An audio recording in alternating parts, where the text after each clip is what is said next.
Hello, and welcome to the Creative Actors Lab podcast. But today we're going to do something a little bit different.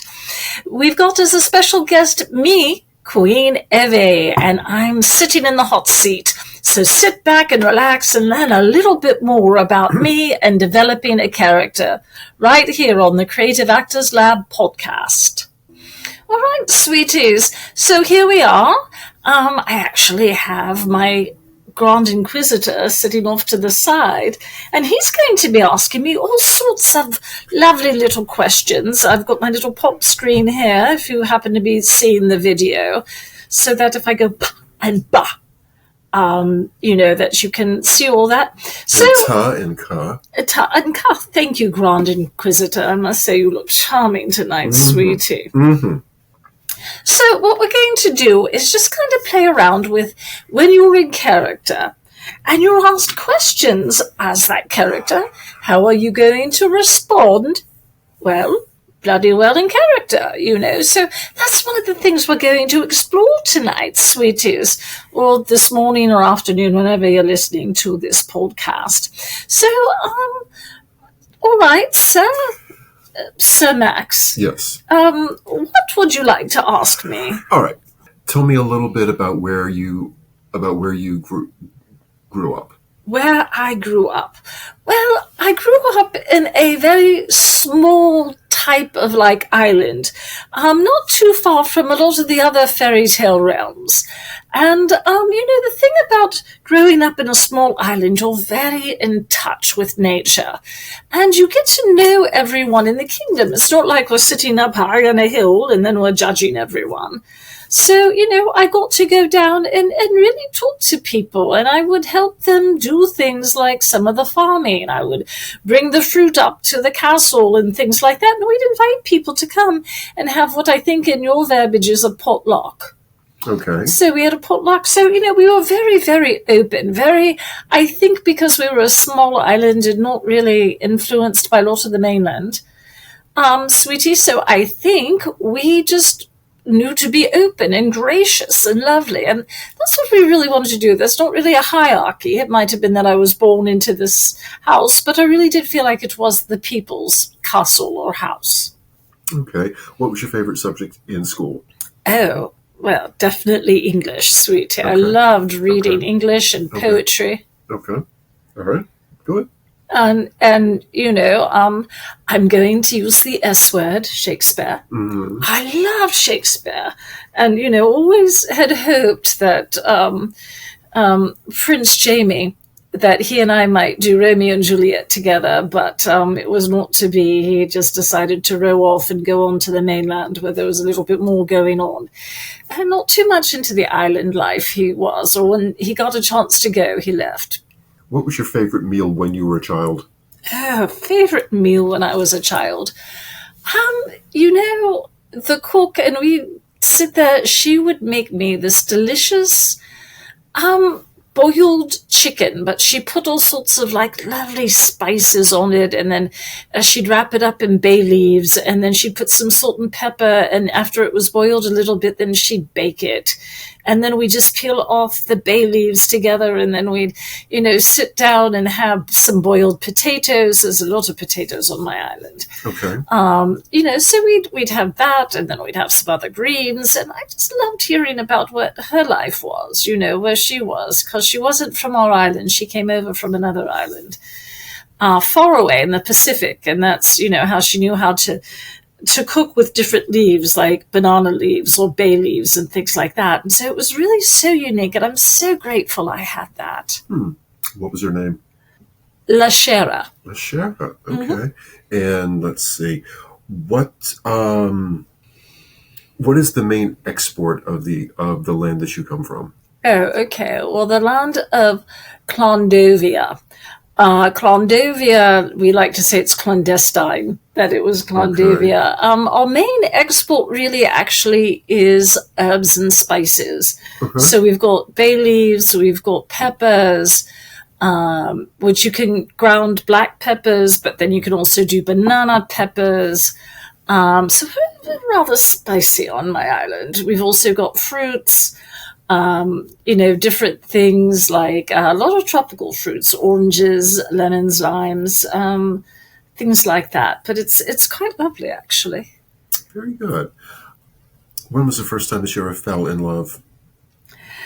Oh, well, that might have been with Prince Jamie. I think we both started going to school together. I was like such a little girl. I was like maybe about 5 or 6, and he had the curliest little hairs, just the little trindles that would go off, and then the sun would hit them, and it would be all blonde and everything, and he looked like a bloody buggery angel, sweeties. And I just looked at him and I went, oh, this is my angel. And he was so sweet. He'd always tell me how nice my hair was and, how nice my gowns looked and everything. And even though he was a little one, he would come over and he'd kiss my hand. And I'm like, oh, Jamie, that's so sweet. I mean, while the other little boys were, throwing, balls and, fighting and wanting to joust and sword play, Jamie just, we like to sit and talk, and we would read Shakespeare together. Do you have any brothers and sisters? I don't. I'm an only child. Yes, so that's why I'm Evi. I guess one might say you might envy that, but I don't know. But I feel like I didn't have brothers or sisters, but because I was kind of like the island's child, as the princess and then eventually the queen, I had so many friends that would come and talk. I don't know that. Of that familial relationship that I feel like I missed that all that much because I had so many children to play with growing up. What was your father's name? Edward. And your mother's name? Alatra. Alatra. Mm-hmm. And were they from the same island, or did they? Yes, they grew up. They were part of a family, centuries of families that had grown up on the castle. That we had. I mean, I say castle. It was like just a really nice big house, 12 rooms and things like that. But, you also had, guest houses. I don't call them servants' quarters because I think that's very elitist. But, we had guest houses. So if people needed a place to stay and they were working and helping us out at the castle, they had, these lovely little houses. I guess you would call them Airbnbs now, sweetie, but that's okay. That's, what we had. So we wanted to make sure that people were taken care of. What makes you mad? Willful ignorance, sweetie. Okay.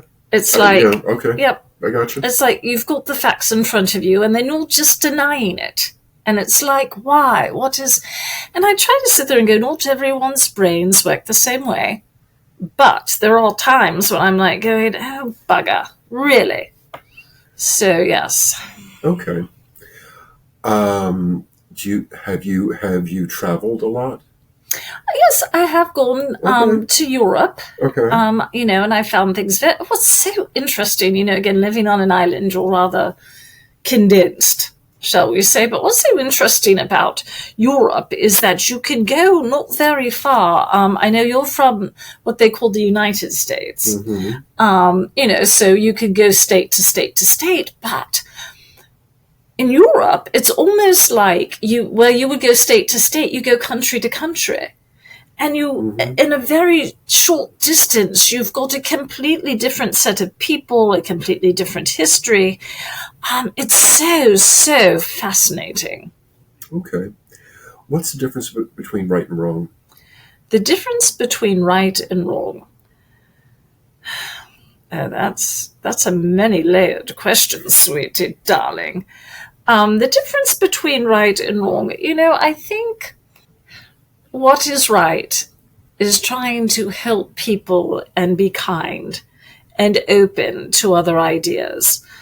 And what's wrong is denying what's right in front of you, what's right in your face, and say, no, because I refuse to acknowledge it. And now not only am I refusing to acknowledge it, I'm going to dig my heels in. And no matter how ridiculous I sound, I can't go back on it because then I'll sound more ridiculous.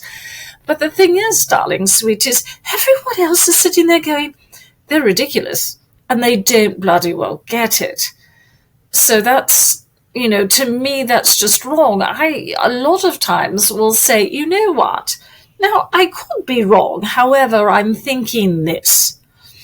And what I notice is when you do that and you admit, I may not be seeing all the things, all the defenses seem to go down and people are more likely to listen to you. But the more you're like, I say this without fear of contradiction, people are going to try to contradict you.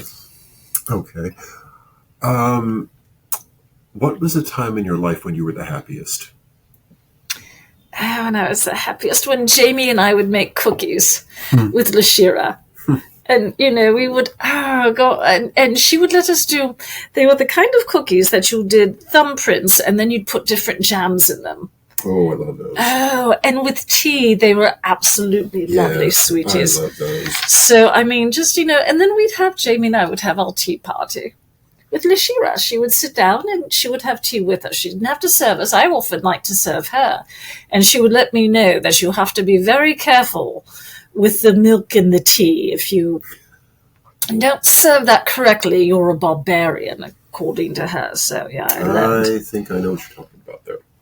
What did you want to be when you were a child, when you grew up? What did you want to be as a child? When the expectation is you're going to take over the island and be queen. But, I wanted to be a playwright like Shakespeare. And I wanted to write stories and tell stories. And to a certain extent, I am doing that now. I'm interpreting other people's tales, whether it's the Brothers Grimm, whether it's Hans Christian Andersen, Charles Perrault, Aesop's Fables, other people, other writers. That is something that I try to do. Let's look at the interpretation. How can we change this around? Do you have any regrets?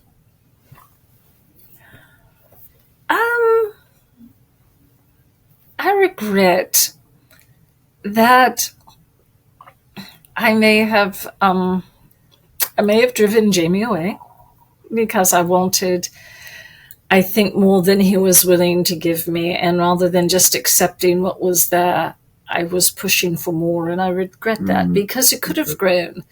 But I was so young, sweeties. I was maybe 15, 16 years old. And you know how it is. You fall madly in love. You're so in love. And literally, when people say you are blinded with love, it's like I kept on seeing little hearts just kept on going up and up and up. And every time I saw him, I'd get all flushed and everything. But, he wanted to explore. He wanted to go beyond the island. And, we do write. He is a sailor. Yes.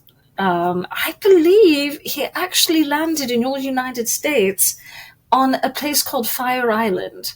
Uh-huh. Yes. So, and he's had a grand time there. So, I'm so happy that he's happy. Good. Yes. Good. Yes. So. If you could redo one thing in your life, what would it be? If I could redo one thing in my life. Well, I did end up marrying a gentleman, and we had 2 daughters, and I love him so, so much. And I think I would like to tell him that more. I like to be a little bit closer to him because, then he goes off and he's off on the seas and things like that. Then he comes back. And then when he comes back, we're so happy to be together. But, I think that's something I need to make more of a demonstration. What are your daughters' names? Oh, what are my daughters' names? Philandia. Okay. Philandia and Dashnella. Dashnella. Mm-hmm. Very interesting. Yeah. What's your favorite season? Well, what's interesting is on the island, I did notice that when I went to Europe, you could see more of, winter, spring, winter, spring, summer, or fall. All you've got to do is call Sweetie, and I'll be there. Yes, I will, because you've got a friend. I think for me, when I was in Europe, I loved the fall because it was so, the weather was so nice and everything. I mean, on the island, even if it's winter, it might drop down to the 70s, and then everybody throws on every sweater that someone from the mainland has given them. Okay. So that's what we've got going on there. Okay. What's your favorite character in Shakespeare? My favorite character in Shakespeare. Um, Male character, I think, that's just got layers upon layers, has got to be Hamlet. Okay. Let me ask something else. Oh, yes, my favorite. All right, so my favorite Shakespearean character. Okay, yeah. Okay, Hamlet. Hamlet. I like, oddly enough, and she doesn't have a very big part, but Lady Capulet in Romeo and Juliet. Okay. She does try to explain to her daughter, who's, just a little bit like Jamie, like, just head over heels in love, and you're so blinded by love. And she's, therefore have done much love, much grief shows much love, but much grief shows still some want of wit. And, she's just trying to guide her daughter, and, Juliet's so headstrong and everything. And I think she's rather underestimated. I mean, sometimes she's considered a villain, and I wish she wasn't. I absolutely, I think Lady Capulet, is a very unsung character in Romeo and Juliet. Everyone's all about Juliet. Okay. And then also, I mean, just as another one is you have the nurse. I think the nurse is lovely. Very funny, comic relief, but then she brings a lot of gravitas when she has to. Hamlet, to be or not to be, that is the question.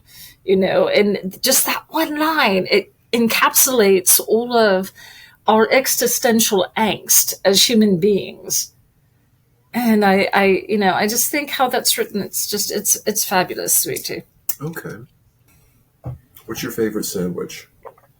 Oh, my favorite sandwich, as in the Earl of Sandwich. Mm-hmm. Do you know the background of sandwiches?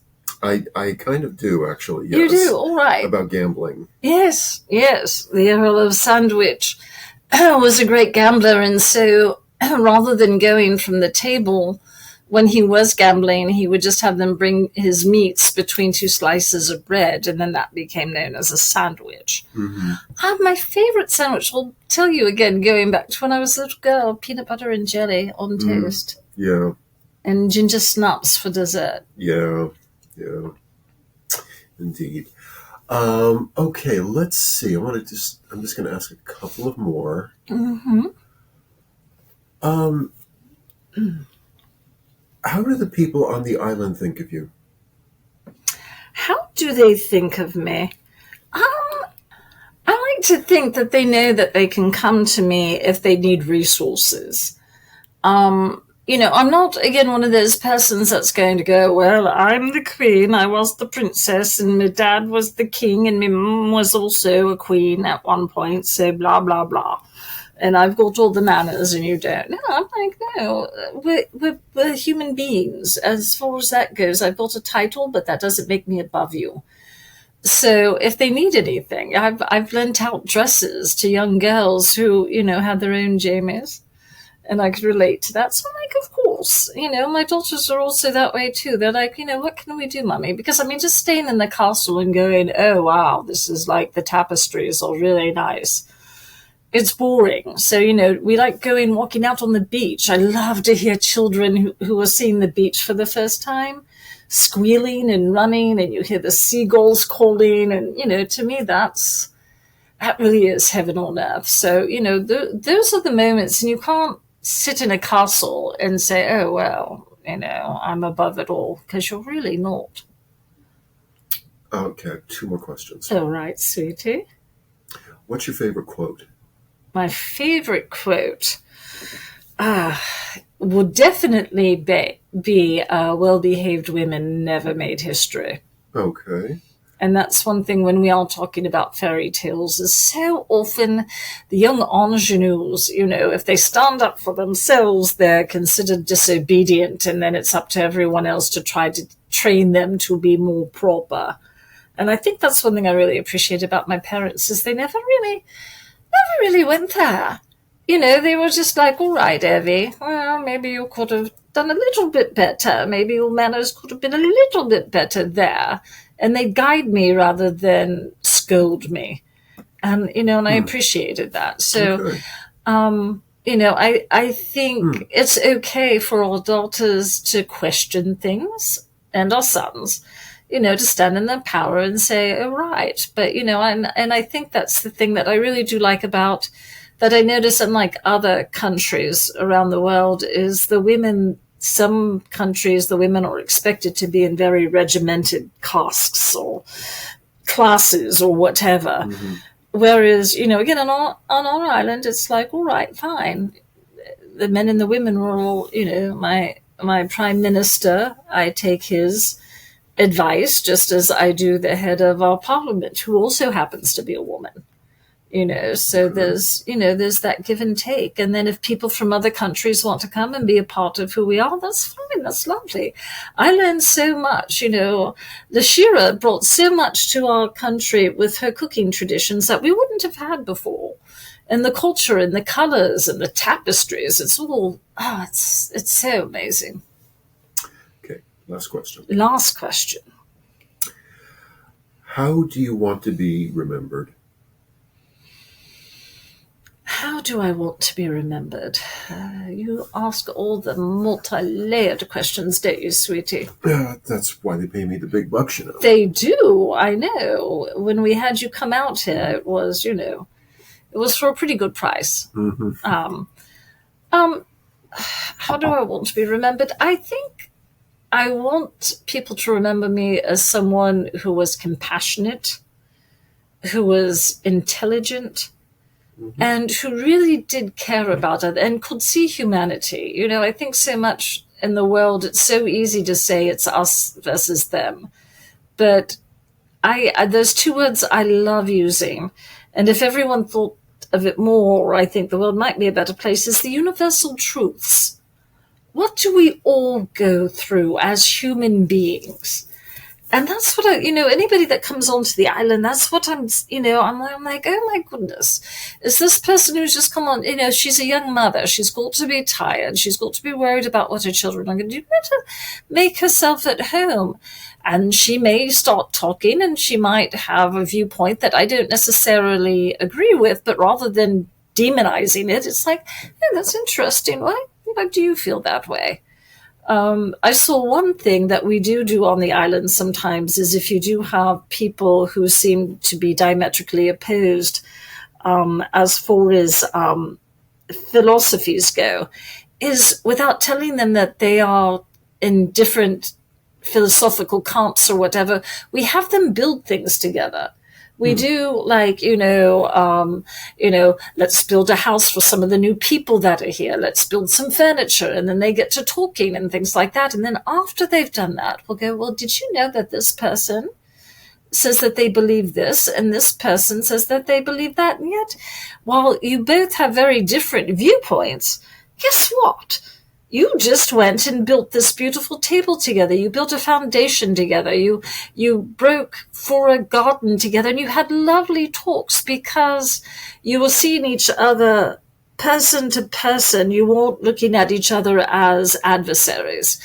And I think if we could just do more of that, I just think the world would be a better place. And I feel like a lot of times leaderships, it's just so much easier to pit people against each other, rather than say, no, we're all humans and let's embrace that humanity. Whether you're a mum that's got this belief or a mum that's got that belief, believe me, if you're 3 months into being a mum with an infant, you're tired. It doesn't really matter what your philosophical viewpoint is. You're tired. So let's respect that. Okay. Those are my questions. Thank you for your time. All right. Well, thank you, sweetie. Well, no, you can call me Evi, sweetie. Well, thank you. That's very humble and refreshing. Yes. Thank you so much for your time. You are quite welcome, sweetie. And for those of you that would like to learn a little bit more about Queen Evi, I do post on Instagram. I do also post on TikTok. There's a YouTube channel called Evi Spills the Tea. I don't try to spill too much tea because that's wasteful, but we do look at different fairy tales and things like that. So, I understand your last name is Grimm. Are you related to the brothers Grimm? I am not, but I wish I were. Oh, right. Interesting. We'll have to talk about them, sweetie. Yes, we will. All right. Well, thank you all so much. It's been so delightful. And Sir Max Grimm, thank you so much as always. You are quite welcome. Thank you all so much. Until next time.